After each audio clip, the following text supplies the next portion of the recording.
Hello friends, कैसे हैं आप सब। आप सभी का आपके अपने YouTube channel sociology with Sangeeta में मैं संगीता स्वागत करती हूं। और इस चैनल के माध्यम से हम लोग सोशियोलॉजी से रिलेटेड टॉपिक को कवर करते हैं। और मेरी ये कोशिश रहती है कि जो हमारा यूपी पीजीटी का सिलेबस है उसे भी मैं topic wise chapter wise cover करूं।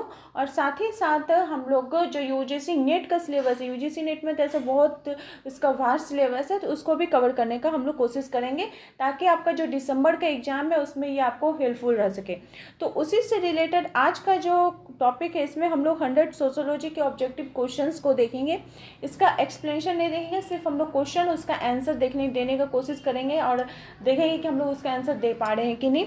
और ये जितने भी क्वेश्चन है ये हमारा पीजीटी का सिलेबस में, यूजीसी नेट या DSSB के सिलेबस में पूछा गया है। तो चलिए क्लास को लेट न करते हुए हम लोग अपना क्वेश्चंस को स्टार्ट करते हैं। और अगर आप लोगों को ये क्लास हेल्पफुल लगे तो मेरी ये रिक्वेस्ट है कि आप अपने दोस्तों तक इसे ज़रूर से ज़रूर शेयर करें और क्लास को लाइक करना ना भूलें। लाइक करने से और आपके कमेंट से मुझे मोटिवेशन मिलता है ताकि मैं आप तक और अच्छे प्रकार से क्लास को लेकर आ सकूं। तो हमारा सबसे पहला जो क्वेश्चन है वो ये पूछा जा रहा है कि विश्व विकास शिखर सम्मेलन जो कि 1995 द्वारा सामाजिक विकास के उद्देश्य के रूप में निम्नलिखित में से किसे निर्दिष्ट नहीं किया गया है। आर्थिक संरचनावाद, जन सशक्तिकरण, जन पहल या जन क्षमता का सुदृढ़ीकरण। तो इसका राइट आंसर हो जाएगा आर्थिक संरचनावाद। नेक्स्ट क्वेश्चन है, समाज के अध्ययन के लिए लोक विधि शास्त्र एक उपागम के रूप में निम्नलिखित में से किससे संबंधित है। सामाजिक व्यवस्था के मूल आधार के रूप में लोक विधि शास्त्र। ठीक है, हम लोग को क्या करना है, क्वेश्चन का जो की पॉइंट है उसको पकड़ना होगा। समाज में शक्ति और सत्ता के असमान वितरण का मुद्दा, समाज में संसाधनों का वितरण या ऐतिहासिक दृष्टिकोण से सामाजिक संस्थाओं को तैयार करना। तो इसका जो राइट आंसर हो जाएगा वो हो जाएगा सामाजिक व्यवस्था के मूल आधार का। ठीक है, जितने भी क्वेश्चंस है ये प्रीवियस ईयर के क्वेश्चंस हैं और हम लोग इसको अच्छे प्रकार से देखेंगे और ये जानने को कोशिश करेंगे कि किस प्रकार के क्वेश्चंस जो है वो एग्जाम में पूछे जाते हैं। हमारा नेक्स्ट क्वेश्चन है कि निम्नलिखित में से किसे प्रघटना शास्त्री समाजशास्त्र का जनक माना जाता है। प्रघटना शास्त्र यानी एथोनोमेटोलॉजी का जनक किसे माना जाता है, तो एल्फ्रेड सूच को। इसको खाली आप अगर वर्ड भी पकड़ लेते हो ना तो आपके लिए एग्जाम बहुत ही ज़्यादा इजी हो जाएगा। हमारा नेक्स्ट क्वेश्चन है कि निम्नलिखित में से किसे प्रघटना शास्त्र समाजशास्त्र के सूच के सिद्धांत के त्रिपक्षीय स्तंभ के रूप में जाना जाता है। तो इसका जो राइट आंसर है वो हो जाएगा जीवन विश्व, अन्य विश्व और प्राकृतिक अभिवृत्ति। हमारा नेक्स्ट क्वेश्चन है कि उपहास है सामाजिक स्वीकृति, सामाजिक मानदंड, लोकाचार या लोकरीति। तो उपहास क्या है, ये सामाजिक स्वीकृति है। नेक्स्ट क्वेश्चन पूछा जा रहा है कि मैक्स मूलर निम्नलिखित में से किसे धर्म का प्रारंभिक मूल रूप मानते थे। किसको मानते थे, प्रकृतिवाद को, ईश्वरवाद को, जीववाद को या जड़ पूजा को। तो मैक्स मूलर किसको मानते थे प्रकृति का प्रारंभिक रूप, प्रकृतिवाद को। नेक्स्ट क्वेश्चन पूछा जा रहा है कि जब दो लोग एक दूसरे के साथ अंतःक्रिया करते हैं तो वो क्या बनाते हैं, तो वो क्या बनाते हैं, एक समाज का निर्माण करते हैं। कि समाज क्या होता है, एक दो लोगों से, दो से अधिक लोगों का एक परस्पर अंतःक्रिया का समूह होता है। नेक्स्ट क्वेश्चन पूछा जा रहा है कि समाजशास्त्र ऐसी विशेषता का वर्णन करता है जो डैश का अग्र भाग में रखती है। किसको अग्र भाग में रखती है, व्यक्ति को, अनूठी सामाजिक घटनाओं को, सामाजिक अंतःक्रिया को या संस्कृति को। तो इसका राइट आंसर हो जाएगा सामाजिक अंतःक्रिया को। नेक्स्ट क्वेश्चन पूछा जा रहा है कि निम्नलिखित में से कौन सी बात पी बर्जर और टी लकमैन के ज्ञान को रेखांकित करने के लिए सही नहीं है। विज्ञान की विधि मान्यता से संबंधित है। तो यहाँ पे जो 4 ऑप्शन दिए गए हैं इसमें आपका राइट आंसर हो जाएगा कि विज्ञान की विधि मान्यता से काफ़ी चिंतित है।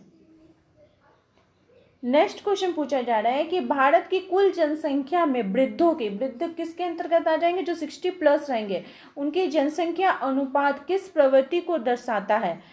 स्थिरता को, गिरावट को, वृद्धि को या शहरी क्षेत्र में वृद्धि परंतु ग्रामीण क्षेत्र में गिरावट। तो इसका राइट आंसर हो जाएगा शहरी क्षेत्र में वृद्धि परंतु ग्रामीण क्षेत्र में गिरावट। नेक्स्ट क्वेश्चन पूछा जा रहा है कि राज्य पर उदार नारीवादियों के दृष्टिकोण के संबंध में निम्नलिखित में से क्या सही नहीं है। तो पुरुष दबाव समूह है और महिला अवलोकनकर्ता, ये सही नहीं है। नेक्स्ट क्वेश्चन पूछा जा रहा है कि स्त्रियों के अधिकार मानवाधिकार है। यह स्त्रियों के सशक्तिकरण के लिए अंतर्राष्ट्रीय नीति के रूप में महिला अंतर्राष्ट्रीय सम्मेलन में स्वीकार कर ली गई थी। यह सम्मेलन जो हुआ था वह कहाँ पे हुआ था? तो यह सम्मेलन नैरोबी में हुआ था। निम्नलिखित में से किसने भारतीय समाज के अध्ययन के प्रति द्वंद्वात्मक उपागम का उपयोग किया है? तो द्वंद्वात्मक उपागम का उपयोग भारतीय समाज में किनके द्वारा किया गया है? तो एम.एन. श्रीनिवास जी के द्वारा किया गया है। इन्होंने ही प्रभु जाति की अवधारणा दी है, संस्कृतिकरण की अवधारणा दी है। संस्कृतिकरण के लिए वे रामपुरा गांव गए थे, वहां पर जाकर वहां के जो आदिवासी समूह है उनका उन्होंने अध्ययन किया था।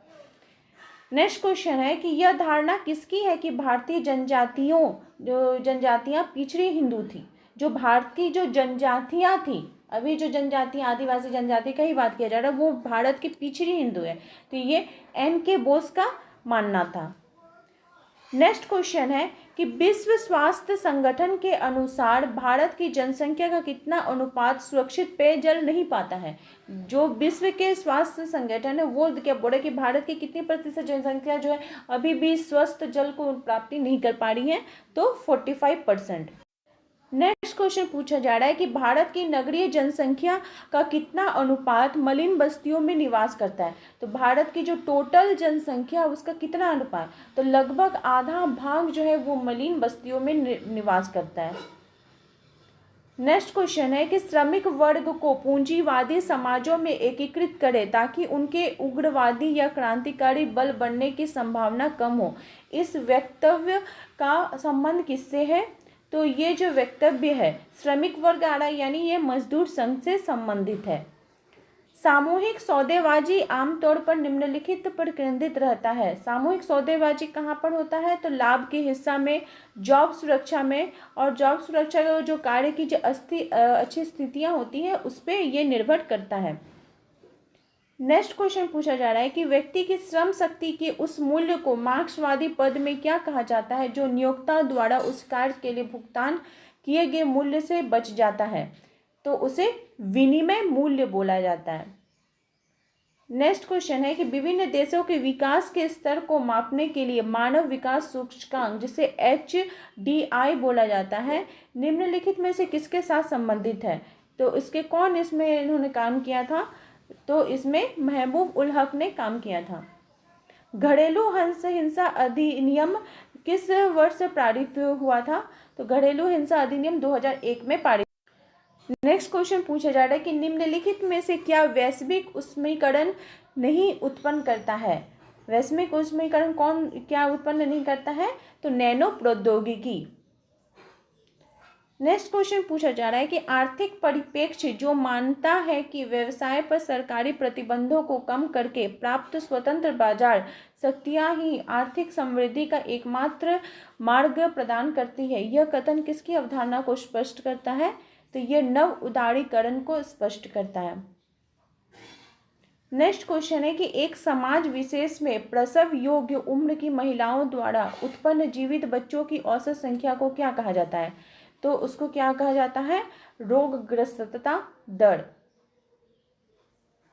नेक्स्ट क्वेश्चन पूछा जा रहा है कि ग्रामीण भारत में किस सामाजिक आंदोलन को पुराने सामाजिक आंदोलन का उदाहरण कहा जाता है?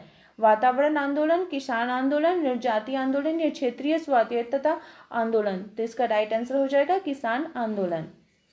नेक्स्ट क्वेश्चन है कि खेतीहर किसान के संबंध में क्या सही नहीं है? तो खेतीहर किसान के संबंध में क्या सही नहीं है? तो किसान अपने जीविका निर्वाह के आधार के लिए भूमि पर आश्रित है, यह कथन सही नहीं है।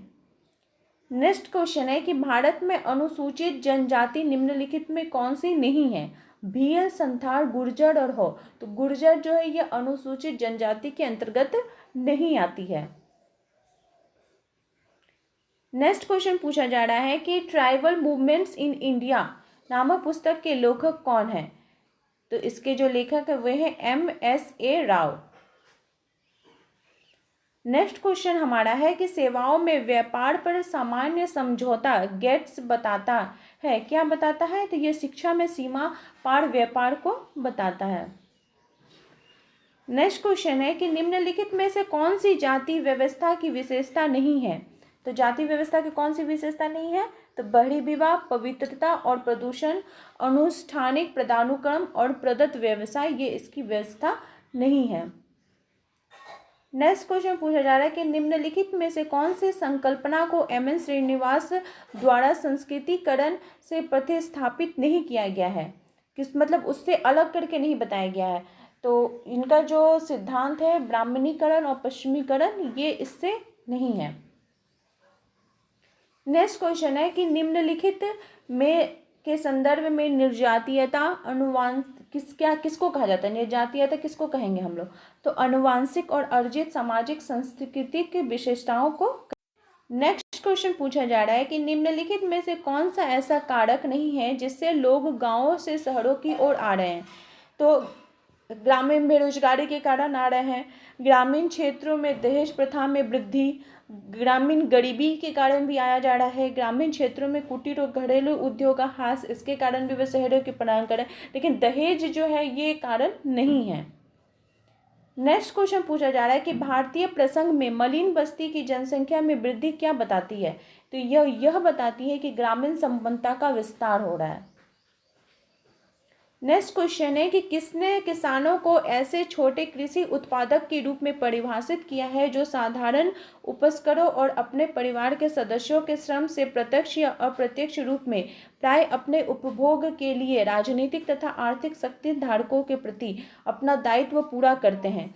तो इसका जो राइट आंसर हो जाएगा टी. शालीन।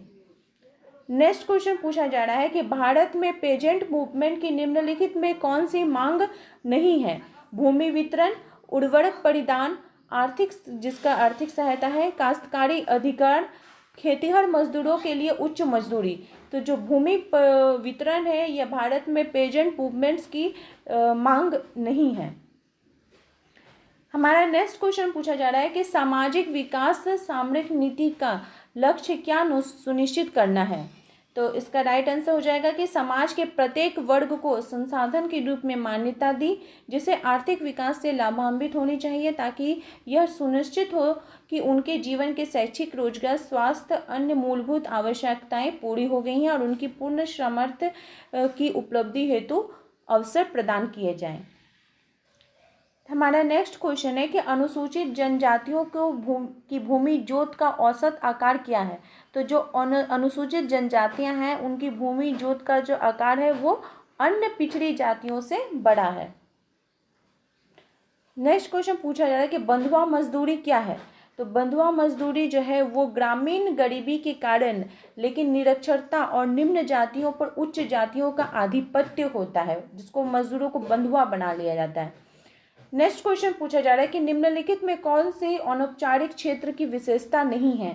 तो प्रभावी कानून संरक्षण की कमी। हमारा नेक्स्ट क्वेश्चन है कि ग्रामीण समुदाय का तत्व निम्नलिखित में से कौन सा नहीं है? तो ग्रामीण समुदाय का तत्व नहीं है तो हम की भावना, ग्रामीण क्षेत्र में हमें हम की भावना देखने को मिलती है, उसका क्षेत्र निर्दिष्ट होता है, आत्मनिर्भरता होता है, लेकिन जो सांस्कृतिक विविधता है ये हमें देखने को नहीं मिलती, क्योंकि ग्रामीण समुदाय में प्राय देखेंगे कि संस्कृति जो वो एक ही तरह का लोग फॉलो करते हैं। नेक्स्ट क्वेश्चन है कि इकोनॉमी एंड सोसाइटी नामक पुस्तक के लेखक निम्नलिखित में से कौन है? बहुत इंपॉर्टेंट क्वेश्चन है। इकोनॉमी एंड सोसाइटी के पुस्तक के लेखक कौन है? तो मैक्स वेबर। नेक्स्ट क्वेश्चन पूछा जा रहा है कि प्राथमिक समूह की विशेषता निम्नलिखित में से कौन नहीं है? तो प्राथमिक समूह की विशेषता में नहीं है वो हो जाएगा संबंध लक्ष्य का साधन है। नेक्स्ट क्वेश्चन पूछा जा रहा है कि गैरी स्लेपर और स्टीव टॉब्स ने निम्नलिखित का अध्ययन किया है। तो गैरी स्लेपर और स्टीव टॉब्स ने श्वेतपोशी अपराध का अध्ययन किया है। आप मुझे कमेंट करके बताएं कि श्वेतपोषण अपराध का अध्ययन किनके द्वारा किया गया है। नेक्स्ट क्वेश्चन पूछा जा रहा है कि वैश्वीकरण के तत्वाधान में भारतीय अर्थव्यवस्था ने क्या किया है? तो आर्थिक नव उदारवाद के बारे में विचार करना शुरू किया है। नेक्स्ट क्वेश्चन है कि निम्नलिखित का वर्तमान जटिलता के अनुसार सही अनुक्रम बताइए। तो इसका जो सही अनुक्रम है वो हो जाएगा आखेटक, चारागाही, कृषक, औद्योगिकी तथा उत्तर आधुनिक औद्योगिक समाज। नेक्स्ट क्वेश्चन पूछा जा रहा है कि एक प्रदत्त सामाजिक स्थिति से मेल खाती भूमिकाओं का संग्रह क्या कहलाता है। तो एक प्रदत्त सामाजिक स्थिति से मेल खाती भूमिकाओं का संग्रह को हम लोग भूमिका पुंज कहते हैं। नेक्स्ट क्वेश्चन पूछा जा रहा है मिड का सामान्यीकृत अन्य तथा महत्वपूर्ण अन्य क्या है। तो मिड ने कौन सी थ्योरी दी थी, आई मी की थ्योरी उन्होंने दी थी। प्रकारवादी की ढूंढियों कार्य पद्धति है, ये कथन किसका है, तो ये क्षेत्रीय कार्य का है। क्षेत्रीय कार्य के अंतर्गत हमें प्रकारवादी देखने को मिलता है। तो आई होप आप लोगों को आज के क्वेश्चंस इंपॉर्टेंट लगे होंगे। अगर आपको इसी प्रकार से प्रैक्टिस सेट करना है तो मेरे चैनल के साथ बने रहिए, और मेरे चैनल के साथ बनने के लिए आप सभी का थैंक यू।